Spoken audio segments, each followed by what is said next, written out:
Coming up on today's edition of the Locked On Raiders podcast, how the Raiders could go to South Beach and pull off the upset. That plus a whole lot more on Friday's edition of the Locked On Raiders podcast, November 17th, 2023. Just win. Just win. Just win. Just win. The autumn wind is a raider, pillaging just for fun. He'll knock you round and upside down and laugh when he's conquered and won. And won. And won. And won. And won. And welcome in, Raider Nation, to another edition of the Locked On Raiders podcast. Thank you so much for making the show your first listen of the day. Make sure you subscribe or follow for free on YouTube or wherever you get your podcast to get the latest edition of the show as soon as it becomes available. Of course, as always, if you're checking us out on YouTube, thank you. The show is already over 10,000 subscriptions. It's been just over a year that we've been on YouTube and over 10,000 subscriptions already. So that's a big testimony to you, Raider Nation, doing a fantastic job, making sure you're getting all the content on the daily. We appreciate you. And of course, we appreciate my man Ari, who's responsible for us being on YouTube each and every day. So shout out to my man Ari, does a great job on Twitter at Ari Produces. You can check me out as well at your boy Q254. And we got the Locked On Raider podcast voicemail line at 707-654-4693.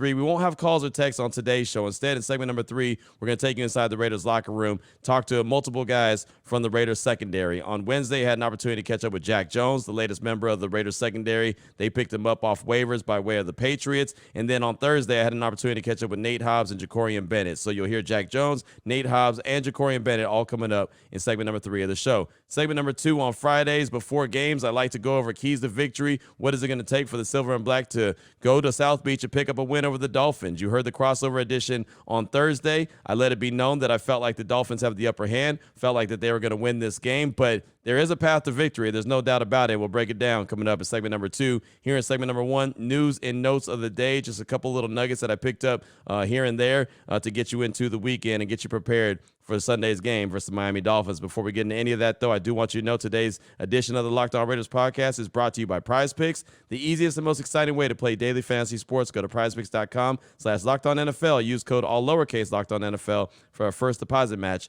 up to $100.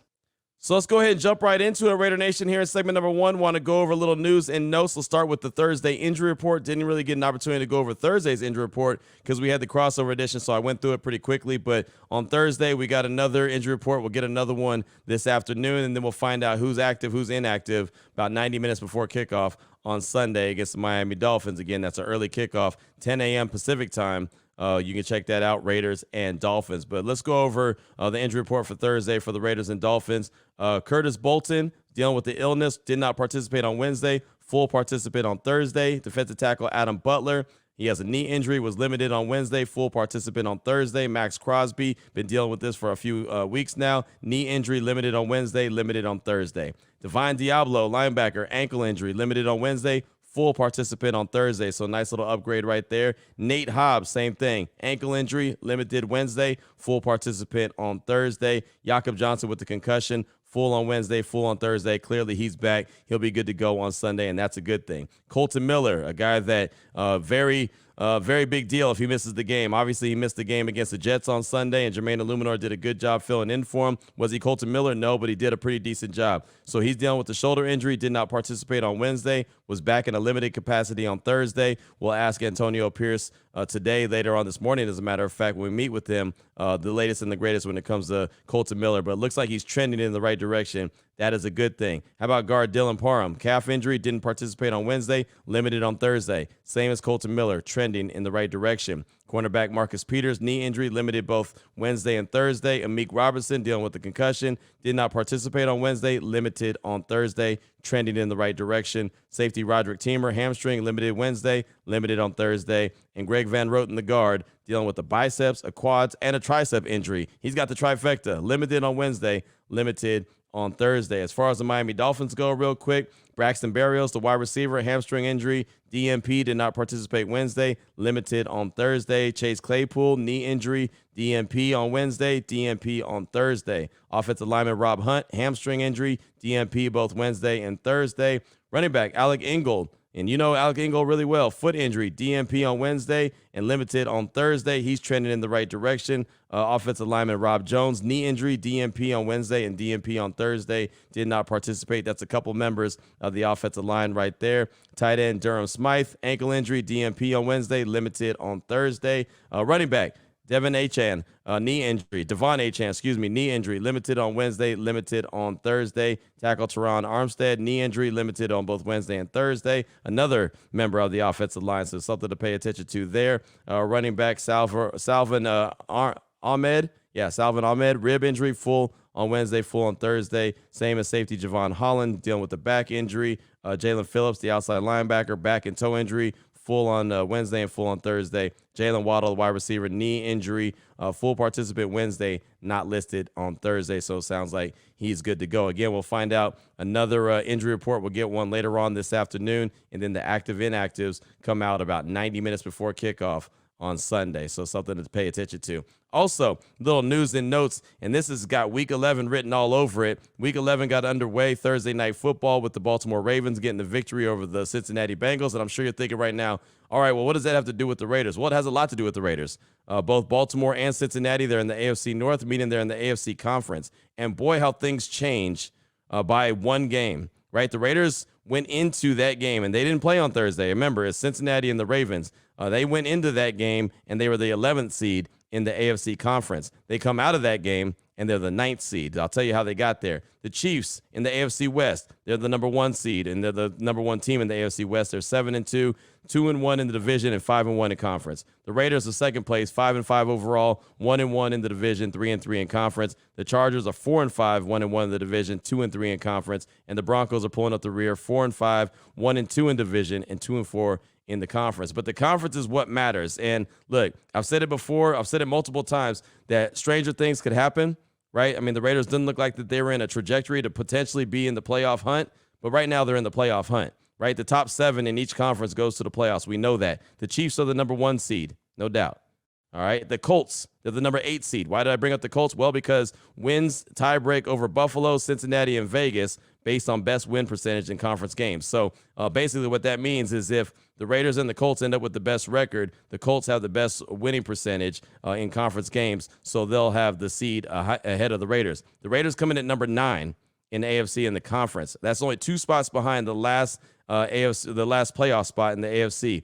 Wins tiebreak over Buffalo and Cincinnati based on best win percentage in conference games. Right now, the Raiders are at the 9th seed, and the Bills and the Bengals are 10 and 11 respectively. So those two teams are now behind, and the Bills were ahead of the Raiders because they had the head-to-head. But now that the Raiders have the best win percentage in conference games, they're actually ahead of both the Bengals and the Bills. And the Chargers are in 12th. Wins tiebreak over the Jets based on head-to-head win percentage. Division tiebreak was initially used to eliminate Denver. Chargers win tiebreak over Denver based on best win percentage in division games. And then the Broncos are there as the 14th seed in the AFC. Now, does that mean that the Raiders are going to make the playoffs? No, not at all. But that means they're in position. So if they handle their business, and a win this weekend against the Miami Dolphins would be huge. If they're able to pull that off, all of a sudden they're taking a huge step in the right direction in the AFC as a conference. And you remember the last time they went to the playoffs in 2021, all of a sudden they looked up there, they won that game against the Chargers in week 18, and not only did they make the playoffs, but they were the 5th seed, right? All of a sudden you look up, you're like, wait, hold on. You didn't just squeak into the playoffs. You're the 5th seed. So the Raiders have an opportunity. They got plenty of games left, and as long as Antonio Pierce keeps leading the troops the way that he is, and they're going to games and they're giving 100% effort, all bets are off, man. They've got an opportunity, but I thought it was important to update that. AFC Conference, the Chiefs are number 1, Colts are 8, Raiders are 9, Chargers are 12th, and the Broncos are at 14th. And that's going to change this upcoming weekend. All the Raiders have to do is what their slogan is. Just win, baby. Final little nugget here for segment number 1 of today's Locked On Raiders podcast. Then we'll get into how they can go to South Beach and pick up the victory coming up on Sunday. Want to let you know about the media availability for today. 8:45 this morning Pacific time. We'll meet with interim head coach Antonio Pierce in the press conference room, the Intermountain Health Performance Room. We'll be meeting there at 8:45. Practice is open to the media from 10:05 to 10:20. That's when you can take pictures and video and tweet it out. And then the locker room is open from 11:30 a.m. to 12:15. So I'm looking forward to that. Been able to be in the locker room each and every day, Wednesday and Thursday, and I'll be in the locker room today and hopefully have some good stuff to bring to the table. table and bring to at least my radio show, Unnecessary Roughness, on Raider Nation Radio 920, 2 to 5 p.m. I'll be at a Buffalo Wild Wings in around the Las Vegas area. But that's what I got for you for segment number 1 of today's Locked On Raiders podcast. Coming up in segment number 2, keys to victory. What is it going to take for the Raiders to get on that bird, travel to South Beach, and pick up a victory, a big, huge upset, as right now they're currently, 13.5-point underdogs? It's a lot of points that Vegas is giving them. It's a lot of points that FanDuel is giving them. We'll talk about how to get that victory and pull off the upset. We'll do it in segment number 2 of today's Locked On Raiders podcast after I tell you about the title sponsor, which is PrizePicks. Right now, PrizePicks, you ask what it is. It's the largest daily fantasy sports platform in North America. The easiest and most exciting way to play daily fantasy sports. It's just you against the numbers. You're not battling thousands of other players. No pros, no sharks. You pick more than or less than 2 to 6 player stat projections and watch the winnings roll in just like that. Basketball season's here. I'm excited about it. You can now pick combo projections across football and basketball from the Specials League, a league created specifically for combo projections that includes 2 or more players from different sports or leagues, like LeBron James and Devontae Adams, or Anthony Davis and Josh Jacobs, or whatever the case may be. 1 basketball player, 1 football player, and make a combo pack with it. PrizePicks even offers a reboot policy that your entries stay in play even if one of your players gets injured. So for football and basketball games, if you have a player who exits the game in the first half and does not return the second, that player is rebooted. PrizePicks is the only daily fantasy sports platform with an injury insurance policy. So if you had Joe Burrow and he left the game in the first half and obviously did not come back in the second half of Thursday Night Football because he has a sprained wrist, that's okay. He's rebooted. You still have that player available to you. Now, I don't know if the Bengals have that player available to them, but you would have that player available to you. What you got to do right now is go to prizepicks.com/LockedOnNFL. Use the promo code LockedOnNFL for our first deposit match up to $100. Again, prizepicks.com/LockedOnNFL, promo code LockedOnNFL for our first deposit match up to $100. PrizePicks, daily fantasy sports made easy. All right, Raider Nation, here we go. Segment number 2 of today's Locked On Raiders podcast. Want to give you keys to victory. What I think it'll take for the Raiders to go to South Beach and pull off the upset. And I know on the crossover edition, had Kyle Krabs from Locked On Dolphins on the show. And I said, hey, you know what? I feel like the Raiders are probably going to lose this one based off the offense, based off the fact that I haven't seen the offense put up a lot of points consistently. Saw them put up 30 points against the Giants, but that was it. So the offense has got to get clicking, and maybe they will. And there is a way that they can do it. And there's a way that the Raiders can go to South Beach and pick up the victory. It's going to be tough. It's going to be, probably about 80 degrees. It's going to get hot and kind of wear on the team, especially in the fourth quarter. They'll have the black jerseys on. That's how Miami gets that home field advantage. Of course, it's in Miami on top of that. So there's that, right? There's that home field advantage, just like, the Raiders have here in Vegas, right? That happens when opposing teams come in. They enjoy Vegas a little bit. Well, opposing teams, they enjoy South Beach a little bit as well. That's the reason why I believe the Raiders are taking off to go to Miami on Saturday as opposed to, taking off on Wednesday or Thursday or Friday or whatever the case may be, heading out on Saturday. So let's go ahead and jump into what I think the keys to victory are for the Silver and Black. And we'll start with the offense because I think the offense is going to be the most important element and phase to this game. Obviously, it's offense, defense, and special teams. I want to start with the offense. The end zone is a must. It is a must. I believe 24 points has to be generated. If the Raiders can generate 24 points of offense, they're giving themselves a chance. I'm not going to say it's going to win, right? I believe the Dolphins are averaging about 31 points a game. But if they get at least 24, I feel like they have a puncher's chance in this game. Josh Jacobs has to be a key. He's got to be able to run the rock. He's got to be able to catch the ball in the backfield. I would like to see him get 100 yards rushing, but I'll take 100 yards from scrimmage. Get him into the end zone a time or two. But again, the end zone's a must. You can't have long drives and then kick field goals. That's not going to win against this team. And it's similar to, the Chiefs, right? And so I feel like the Raiders know this. It's not like this is all of a sudden some brand new team and some brand new element that they've never faced. They've faced teams that have big-time offenses. Now, earlier this season, they faced a team with a big-time offense in the Bills, and you saw what happened. They got ran out of the building, right, on the road. That was week 2. Team is different from week 2. So I'm trying to throw that out the window. But that was the last time they played a team with a big-time offense, and they got ran out the building. So, again, they've got to go in there. They've got to make Josh Jacobs a key to this game. I would like to see 100 yards on the ground. I mean, he had 98 against the Giants, 116 against the Jets. Would love to see 100-plus against the Dolphins. And the Dolphins are subject to give up the run. They're not as good at stopping the run, right? They have some really good corners in Jalen Ramsey and Xavier Howard. Got some good safeties, right? Decent linebackers. But the run game, they can get off on the run game. The Raiders can get off on the run game. But if you're going to do that and have a heavy dose of Josh Jacobs, you got to finish drives. Long, sustained drives, we've got to finish with touchdowns. And finally, offensively, Aiden O'Connell's got to take that next step. And this is not me being critical. He's done a good job with what he's been asked to do, but now he's got to be asked to take that next step. He's got to be not the reason why they don't lose, but the reason why they win. And again, I said Josh Jacobs has to be a major factor in this game. He does. But Aiden O'Connell also has to be able to stand in the pocket and sling that ball, right? He's a guy that's got a strong arm. He doesn't mind throwing it into small windows. He's got to protect the ball, but he's also got to sling the ball at the same time, right? You study long, you study wrong. He can't do that. He's got to put his big boy shorts on and go in there and handle his business. Straight up. I mean, he's more comfortable around the building. Devontae Adams has talked about that, the fact that, he's got nicknames for folks. He's kind of firing back zingers. He's getting a little bit more comfortable, letting his hair down a little bit. Good, perfect. This is a great game to let your hair down because Aiden O'Connell is going to have to be a reason why they win, not that he just didn't sink the ship, right? Something that he's done the first couple of weeks. And again, that's not a knock on him. He's done what he's been asked to do. Now, Bo Hardegree and company offensively needs to ask him to do a little bit more. Defensively, it's not going to be perfect, right? You're not playing the Giants. You're not playing the Jets. You're not playing two teams that are struggling on offense. The defense can't let the offense just get loose for the Dolphins, in multiple ways. It's like, okay, there's big plays, and then there's long sustained drives. There's run games getting loose, right? The Dolphins want their offense to be built off the run game. The Raiders have to do everything they can to slow that down. They did a good job against Breece Hall and company, against the Jets. I mean, Breece Hall only had like 28 yards on the ground. Dalvin Cook had about 20-something yards on the ground. They did a good job. The only problem is Zach Wilson was able to get 50-something yards. So they got, Mostert there. He's coming back, or he is back. Devon Achane, he's coming back. He's a monster. There was one point where he was basically one of the best running backs in the league. So that's a two-headed monster. Alec Ingold, I expect him to be playing, even though he's not the most dynamic dude. We all know how good Alec Ingold could be, and he's part of that wheel that makes everything go. The run game is what gets everything rolling for the Miami Dolphins. So you got to, I think, slow down the run game of Miami, and if they hit a big play or two, that's fine. But you can't have these long sustained drives offensively, punch in three, and then all of a sudden let Miami go and hit a big shot, a big explosive play, and all of a sudden get 7 on the board. Then all of a sudden that little 7 or 8 minutes you might have ran off the clock doesn't matter because you're losing, and then you have to go try to do it all over again. So, again, the defense has really got to be, very sound. And look, they've been the reason why the Raiders have won the games that they've won, right? I mean, the Raiders' defense has allowed them to stay around most of the games this season. They're 5-5 for a reason. The defense has done a lot of the heavy lifting.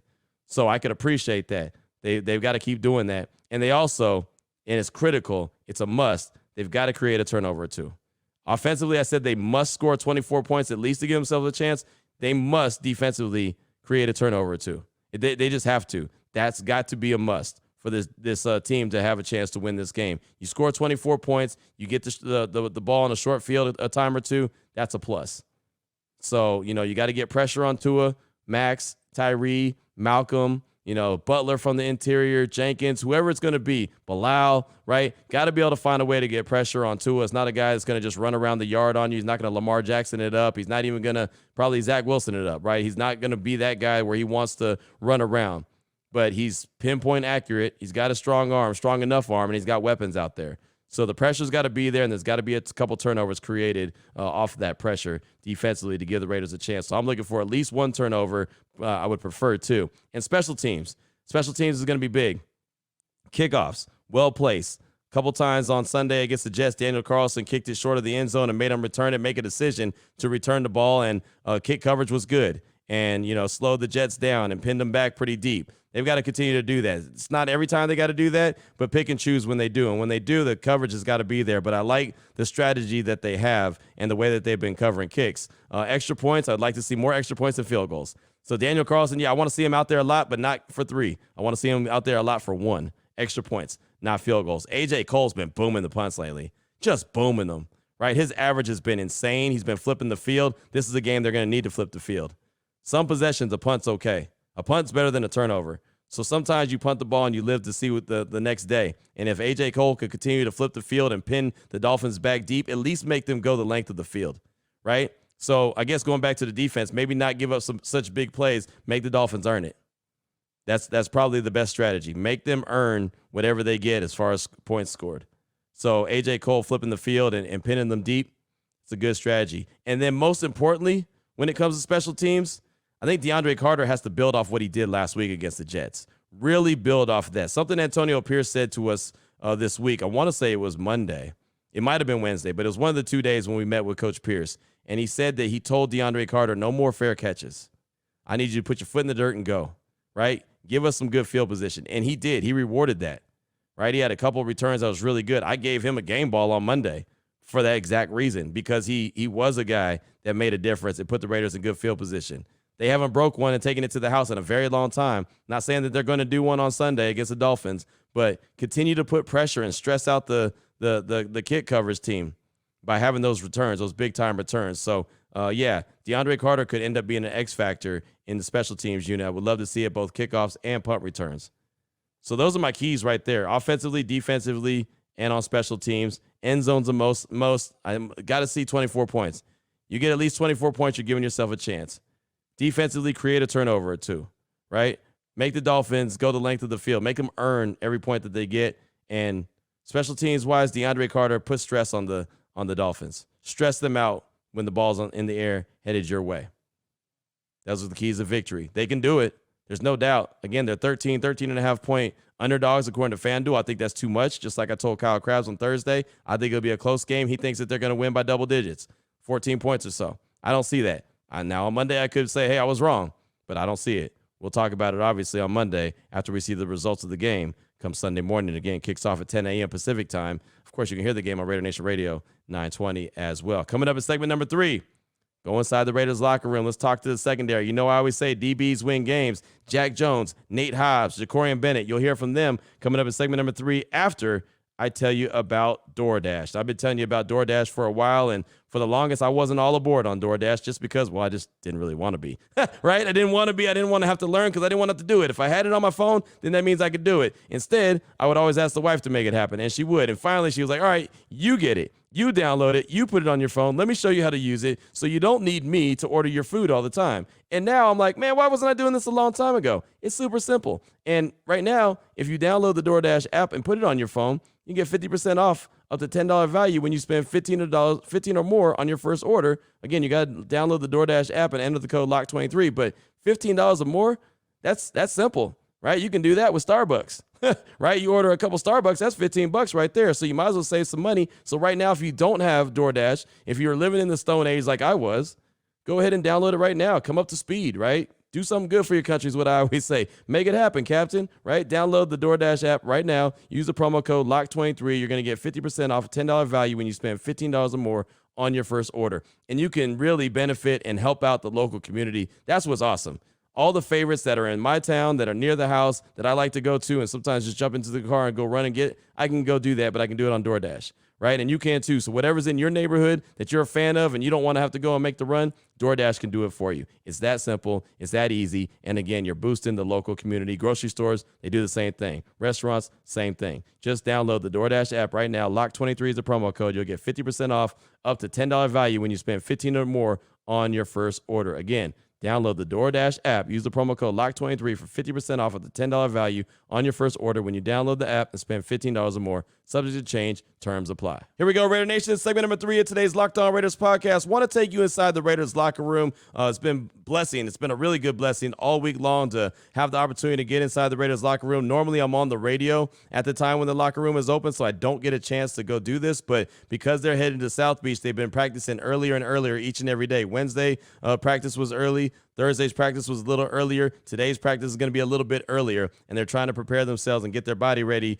for the East Coast and that early kickoff time, that 10 a.m. Kickoff time, Pacific time, which will obviously be early on the West Coast, 1 o'clock on the East Coast. So I've had an opportunity to get inside the locker room. On Wednesday, I was excited to do that because I wanted to talk to the latest member of the Raiders secondary, Jack Jones, a guy who's very familiar with Antonio Pierce. He played under him at Long Beach Poly in high school. He's known him since he was 13. He coached him up at Arizona State. He went off to the Patriots. Patriots waived him. The Raiders claimed him. So now he's a member of the Silver and Black. And let me tell you, when you hear this conversation, you'll understand why I'm pretty excited about Jack Jones and what he can do. Really good as a rookie, fell out of favor in New England. Shocking, right? A lot of guys fall out of favor with New England and New England style, just as Hunter Renfrow. And if you don't like Hunter Renfrow, what's wrong with you? You got a pulse? Who doesn't like Hunter Renfrow? But that's a whole story for another day. But here's Jack Jones in the Raiders locker room. I caught up to him, a couple other members of the media as well, but had a real good conversation on Wednesday with Jack Jones. Here with Jack Jones in the Raiders locker room. What is it like to be, reunited with Antonio Pierce, a guy you've known for a very long time? Man, it's a blessing, man. I'm not even going to lie. I feel like everything happened for a reason, and I'm blessed to be here, happy to be here, ready to get to work. What is it like when you played for Coach in high school and in college? He's a great guy, great leader, somebody I always looked up to, just going through the whole process, somebody who helped me out through the whole process, and, like I say, it's a blessing that I'm here and playing for him, How quickly do you think you can get up to speed and be able to help and contribute on the field? I'm trying to help as fast as I can, but, I got to learn the playbook, all the new, all the stuff, I got to handle all that stuff, but, I'm going to do it as fast as I can. Obviously, when you go on waivers, it's, you don't know what's going to happen. You don't know where you're going to go. Like, how quickly did it go from being upset to, like, oh, this is a great opportunity, I guess? I still got some fire behind me. I kind of feel like I got something to prove, without going out my way trying to prove it. You know what I'm saying? I just want to show everybody I'm a good player and not just somebody you could just shoo away. You know what I'm saying? So, and I'm not saying that was the case with the Patriots because, it just, whatever happened, it just didn't work out. You know what I'm saying? That's why I ended up here. But, I just want to show everybody I'm a good player. People know, sorry. Go ahead. People know you can play, obviously. I mean, what is it? What's your read on what happened in New England? I would say it wasn't the best fit. I can't really speak too much about it, just because I'm not in the coaching staff. I can't call it. You know what I'm saying? But I just wasn't the best fit. But I'm glad to be here. Were you hurt by it? By getting released by them? Oh yeah, for sure. I mean, that was a team that drafted me, that gave me an opportunity. When you get drafted, it's like your mindset is you're going to spend the next 4 years there, But, unfortunately, that didn't happen. I'm blessed to be here now. Said you learned lessons every step of the way from AP. What's the most valuable thing he's instilled in you or given you that's helped in your career? Never quit. Never quit and be uncomfortable and be comfortable in uncomfortable situations, I feel like that stuck with me a lot, and that helped me get to where I'm at today. You mentioned not being a good fit in New England. How do you see yourself fitting here with the Raiders? I'm gonna help out wherever I can. I believe in AP and his coaching and his program and everything he's doing. So wherever I can fit in, I help out. What have you thought about the secondary? Just kind of looking around the room. Oh, we elite. We elite. It's gonna be some plays made for sure. Yeah. You were with the Patriots for 2 games when they played this Raider team. Yeah. What were your thoughts of the Raiders? I don't think I played. Yeah, but just looking across and seeing the sideline, what do you think about the team as a whole? It's a good team. They got players everywhere in every position, but that's just like every team in the league. It's just about going out there executing on Sunday. So, I'm here now. The plan is to put it all together as one team and go out there and execute every Sunday. Got to give us what's your best or most memorable AP memory from high school or college and playing under many sports? From high school and college? Yeah. He probably going to hate me for this. But I remember so the reason I'm playing DB today, AP, when I was in high school, AP told me, AP was like, what position you play? And I told him, I'm like, man, I play DB. He was like, you not no DB. he was like, you play receiver. And, at the time, I didn't really believe in it. I was disappointed, but it turns out he was right.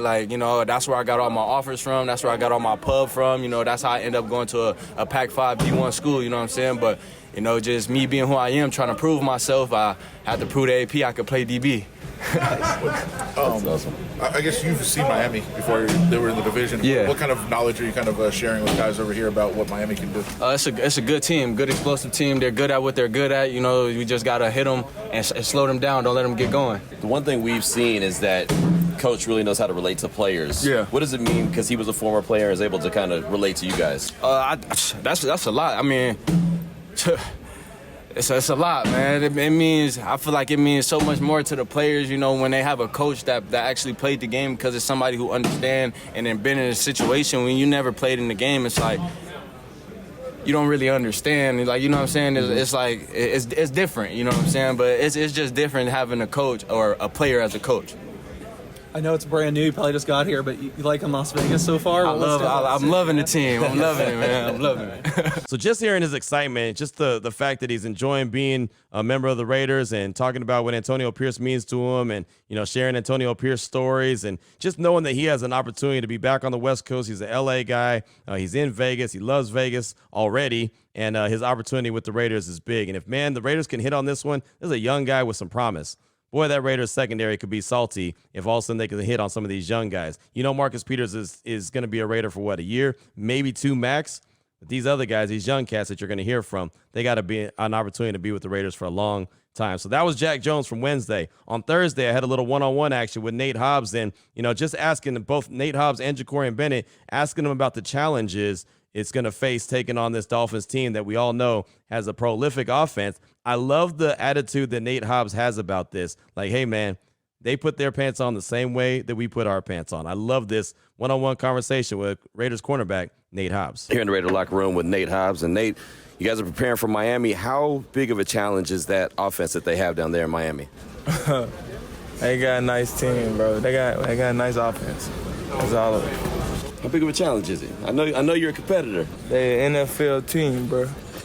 That's all. You feel me? Like, yeah. It ain't no different than going to play another team. We not. You feel me? No, I got you. You don't look at it. We about to go compete like every other day, Absolutely. every other Sunday. How have you felt the week of practice has gone so far? It's been great. I think everybody been on it.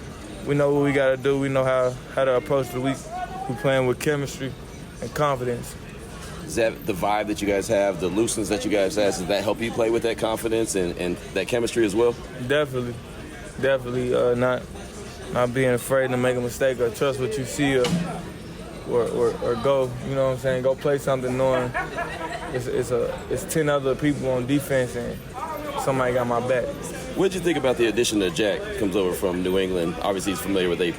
Yeah, I think Jack Jones is a hell of a player, hell of a motor, hell of a competitor, and that just make our team that much deeper. You know what I'm saying? He mentioned the secondary was elite. He said that yesterday, and so he's excited to play with you guys. How exciting is that just to have more players that you see from the outside wanting to come here and be here? It lets you know that you're doing something right. You know what I'm saying? When other good players are excited to come play, you know what I'm saying, and come work with you. You know what I'm saying? It just you doing something right, and you gotta have fun with this. You know what I'm saying? So I feel like that's what we're getting back to doing. What does this game mean to you? Just going out and having the opportunity to play football. Man, where I'm from, this shit don't happen. Right. Simple as that. Like, nobody makes it to this level, so I try to play it with my heart. You know what I'm saying? Because that's what got me here, and that's really how I feel. You know what I'm saying? I play this shit with my heart because it done gave me so many opportunities, man. So just love. Does it feel a little bit more special because it's around the holiday time as well? It's that kind of year. I ain't gonna lie, I don't even pay attention. we be playing on Christmas. Yeah. I don't pay attention to when we playing and whatnot. It just get an opportunity to play in the NFL. That's crazy. I ain't mad at you. I appreciate your time. I appreciate you. Now, some people would not appreciate, Nate and his candor and his honesty. I appreciated every minute of it. Right? I've always been told that Q is not about them. It's always about us. That's what coaches used to always tell me. And look, I could talk about the opponents. We as, fan bases could talk about the opponents and say, man, they got this, that, and the other. You got to watch out for this, that, and the other. But if the team is focused, laser focused, where they ain't worried about who's across from the field, they're just worried about the way that they go and operate, that's a win. So I loved it, and that's why me and Nate, we went back and forth, and you hear it was all love, no problems. It was just like, cool, man. I like that attitude and that approach, and I hope that it translates on Sunday into a Raiders victory. That would be awesome, and couldn't wait to talk to him, or I won't be able to wait to talk to him next week and just kind of talk about the game if they're able to pull it off. But that was Nate Hobs and myself in the Raiders locker room on Thursday. I also had an opportunity to catch up with rookie Jakorian Bennett in the Raiders locker room. This also was from Thursday. Check it out. Here at Raiders quarter, Jakorian Bennett here in the Raiders locker room. And what's it been like, man? 10 weeks in the NFL so far. What has it been for you, your rookie year? It's been good. It's been up and down. Just kind of been banged up early on in this season. But feeling good. Got my feet back underneath me, and so I'm just trying to continue to get that experience, continue to lock in, just try to get better each and every day. As you're learning and you're seeing now your team on a 2-game winning streak getting ready to head to Miami, just what has the feel been? What is the kind of change in the vibe? And again, it's just your rookie season, so it's got to be a little bit of a roller coaster. Yeah. Of course, it's been a little roller coaster, but with me, I just kind of had the mentality just to, kind of focus on what's important now, and that's just to get better and continue to improve and just do everything I can to help the team win. I've been talking a lot about the speed of the Dolphins and the wide receivers and the playmakers, and I was talking to Nate, and he was like, man, they got to play just like we do. Is that just the corner mentality? Like, I ain't worried about no speed. I'm just going to go out there and play. Yeah, nah, for sure. They got good speed, but, it's football at the end of the day.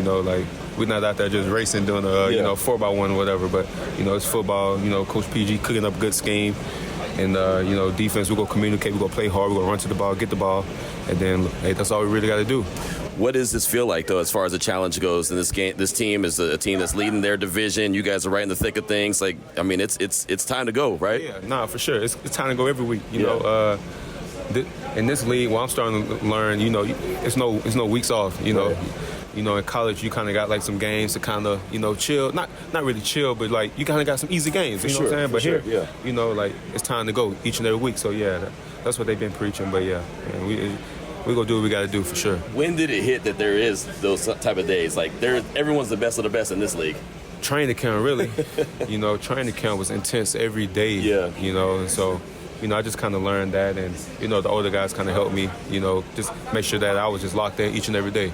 I know that Marcus Peters is the guy that you really leaned on a lot, learned a lot from. How much now, 10 weeks going into week 11, do you feel like you've even gained from his knowledge? Oh, yeah, I feel like I gained a lot. I feel like, I'm a way better player than what I was before, just with that knowledge that he's kind of been trickling down to me. But, I'm just taking it day by day, trusting my process, and just continue to, soak in information. So there's Jakorian Bennett in the Raiders locker room, and I thought that instead of doing calls and texts, even though I do love to hear from Raider Nation, thought it'd be really cool to go inside the locker room and hear from some guys that we don't always get the opportunity to hear from throughout the course of the week. And since I had a chance to get into the locker room, I thought, you know what? I might as well bring you into the locker room as well. So Jack Jones, Nate Hobs, Jakorian Bennett, all from the Raiders locker room. Get back in the locker room today as well. So if you're listening to my radio show, Raider Nation Radio 920, Unnecessary Roughness, from 2 to 5 p.m. Pacific time, whoever I'm able to talk to in the locker room today, I'll have on the show as well as we prepare for the Sunday morning game, Sunday morning on the West Coast at least, against the Miami Dolphins. That's all I got for you for today's show. That's all I got for you for the week. So Raider Nation,